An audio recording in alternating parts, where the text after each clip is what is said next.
Listen to me. Every single one of you in this room is fighting a battle you don't even realize. It's not just against laziness. It's not just against procrastination.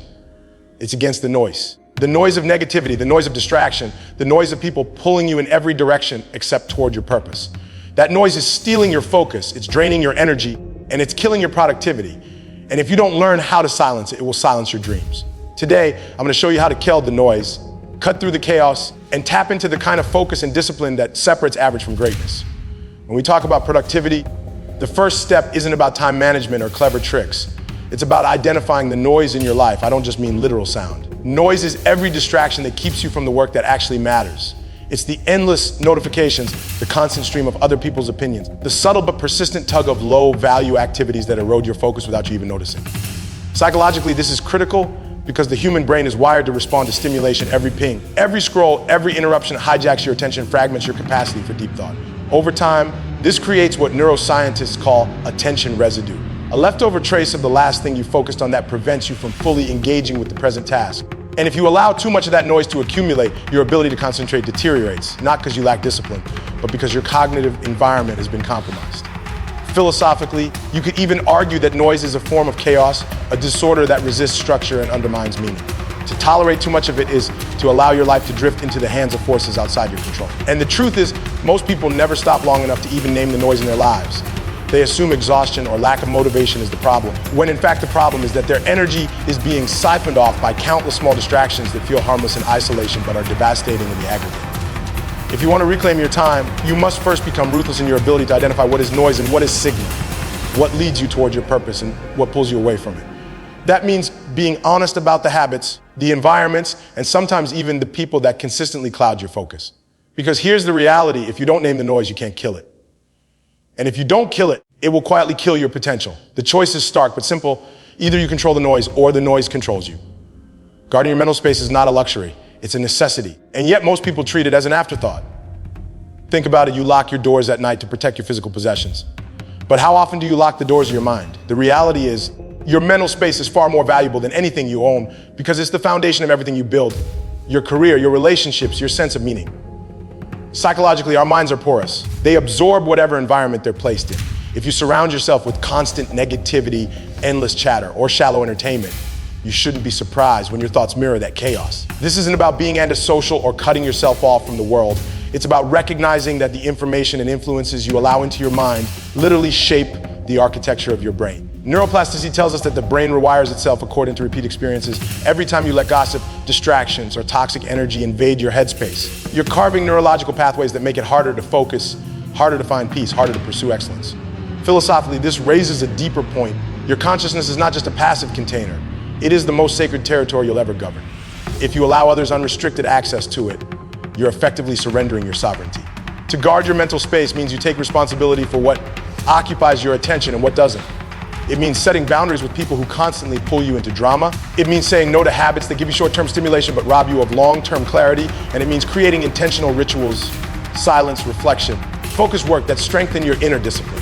The truth is, no one else will do this for you. In fact, most of the world profits from your distraction. Social media, news cycles, advertisements, they're all designed to occupy your mind without your permission.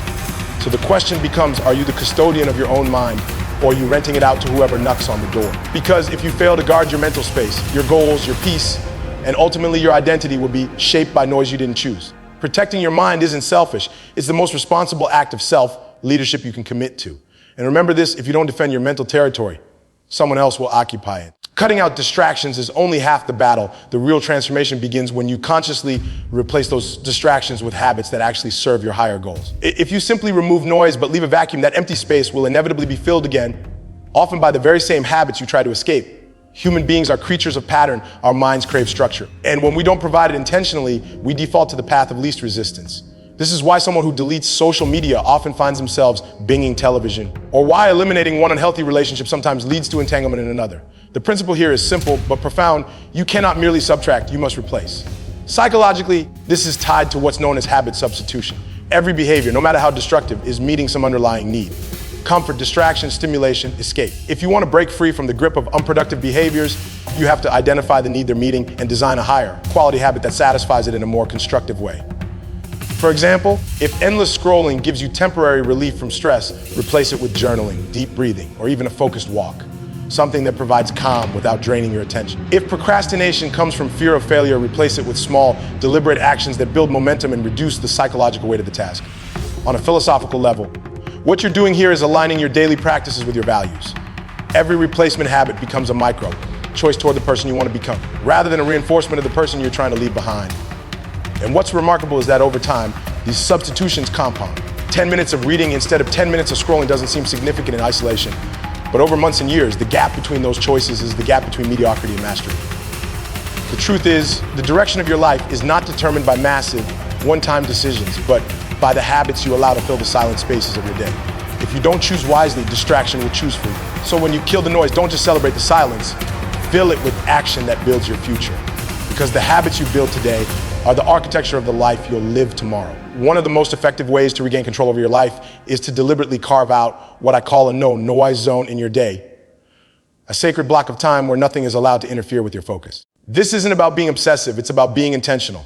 Our days are fragmented by constant interruptions, and when every moment is open to intrusion, we end up living reactively instead of proactively.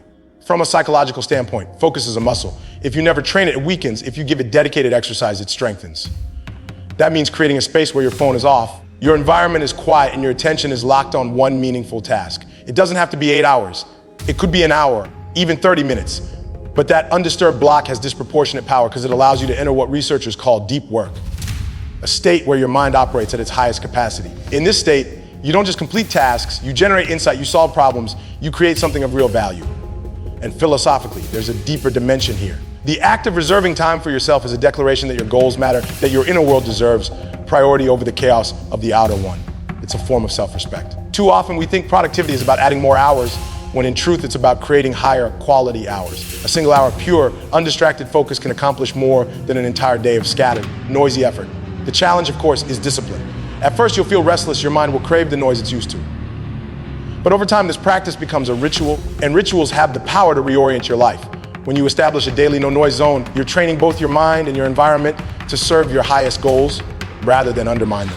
And here's the crucial point. If you don't deliberately claim time for your priorities, the world will gladly claim it for you. Your life will be dictated by notifications, obligations, and distractions rather than by purpose. So start with one block of silence and focus each day, however small. Guard it fiercely. Because in that space lies not just productivity, but the freedom to shape the person you are becoming. The people you allow into your life have a profound impact on the trajectory of your future, often in ways you don't consciously recognize. Human beings are social creatures. Our thoughts, emotions, and even behaviors are shaped by the groups we identify with. Psychologists call this social contagion, the idea that moods, habits, and attitudes spread like a virus. If you spend enough time around individuals who are cynical, complacent, or addicted to distraction, their patterns will slowly become your own. Not because you consciously choose them, but because the brain is wired for imitation and belonging.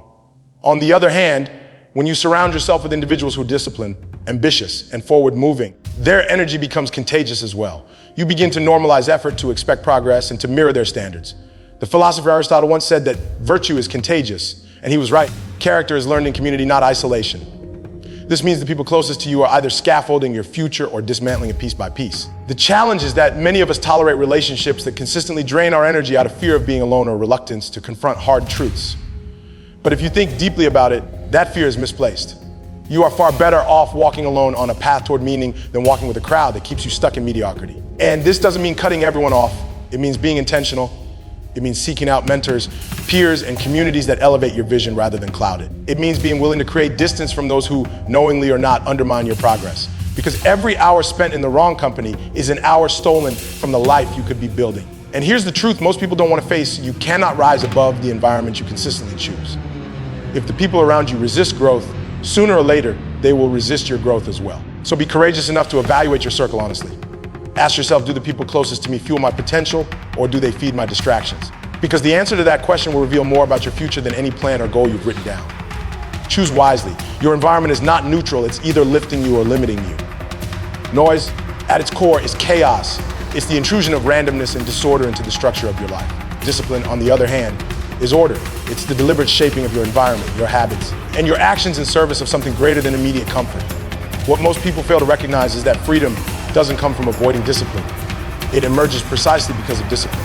Without discipline, you are at the mercy of every impulse, every distraction, every emotional fluctuation that pulls you off course. That isn't freedom. That's enslavement to chaos. True freedom comes when you create systems and routines that allow you to focus your energy on what matters most without constantly battling yourself. Psychologically, this makes sense because discipline reduces the number of decisions you need to make in a day. Every time you act out of structure rather than impulse, you conserve mental energy that can be directed toward meaningful work. And philosophically, the principle is even deeper. Discipline is the act of voluntarily imposing order on your life to protect it from entropy. The world will always drift toward disorder if left unchecked, and so will you. Discipline is the resistance to that drift. It is your way of standing against the inevitable pull of chaos. That's why people who seem to live with the greatest freedom, the artists, the thinkers, the leaders, are often those who have mastered rigid structures in their daily lives. They're not bound by discipline. They are empowered by it. The paradox is that the more disciplined you are, the more space you create for genuine freedom. Freedom of thought, freedom of creativity, freedom of time. Without that discipline, your potential remains trapped under the weight of wasted hours and scattered energy. So the question is not whether you will live with discipline, but whether you will impose it on yourself voluntarily or be forced into it by the consequences of inaction. One path leads to strength, clarity, and productivity. The other leads to regret. The choice is stark, but it is yours. Kill the noise, embrace discipline, and you'll discover that freedom is not the absence of structure. It's the reward of mastering it. At the end of the day, everything we've talked about comes down to one simple truth: your life will be defined by what you choose to give your attention to and what you choose to shut out. The noise, whether it's distractions, toxic influences, or undisciplined habits, will always be there, waiting to pull you away from your purpose. But you don't have to live enslaved to it. You have the power to identify the noise, protect your mental space, replace chaos with meaningful habits, create intentional zones of focus, surround yourself with people who fuel your vision, and anchor it all with the discipline that turns structure into freedom. Each of these choices builds upon the other, creating a life of clarity, direction, and productivity. And here's the challenge I want to leave you with: don't just listen to these words, act on them. Kill the noise today before it kills your potential tomorrow. Because your greatness is waiting, but it can only be heard in the silence you create.